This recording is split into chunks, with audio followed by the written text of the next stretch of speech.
जब भारत अपना बिखरा था तब चंद्रगुप्त ने अखंड किया, फिर अपनी कलम के दम पे उसे भीमराव ने बुलंद किया। जब भारत अपना बिखरा था तब चंद्रगुप्त ने अखंड किया, फिर अपनी कलम के दम पे उसे भीमराव ने बुलंद किया।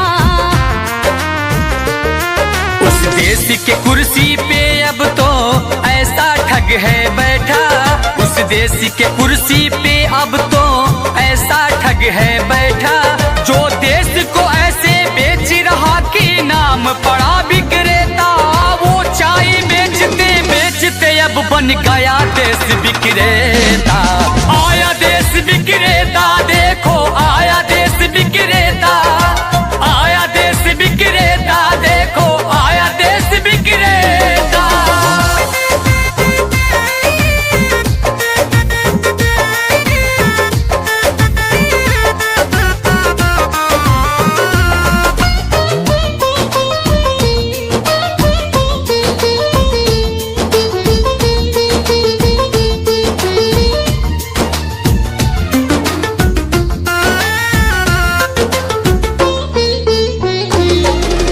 काला धन लाऊंगा कह के भारत का कोष भी साफ किया, श्रमिकों को भूखे मार रहा, धनिकों का कर्ज भी माफ किया।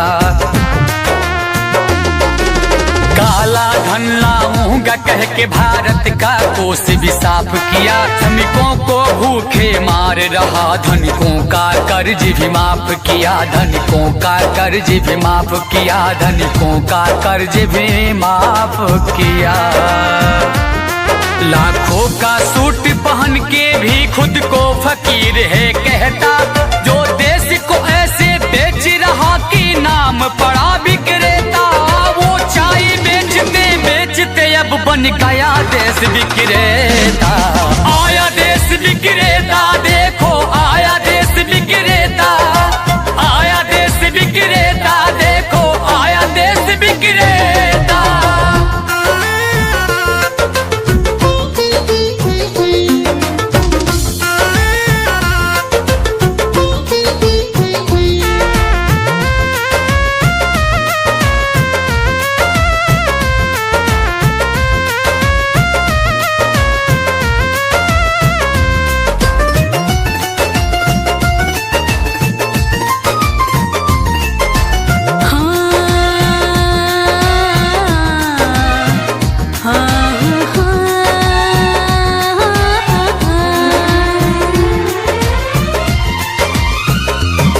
मीडिया तो उसके जूते का कैसा है स्वाद बताती है, जब जब चुनाव हो तब उसको माँ की याद आती है।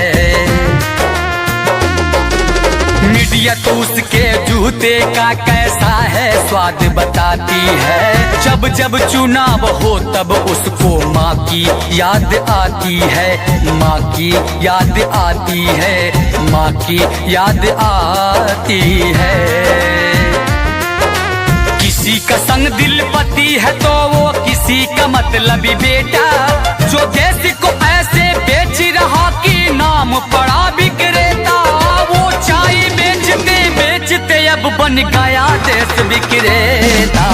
आया देश विक्रेता, देखो आया देश विक्रेता, आया देश विक्रेता, देखो आया देश विक्रेता। जब भारत अपना बिखरा था तब चंद्रगुप्त ने अखंड किया, फिर अपनी कलम के दम पे उसे भीमराव ने बुलंद किया।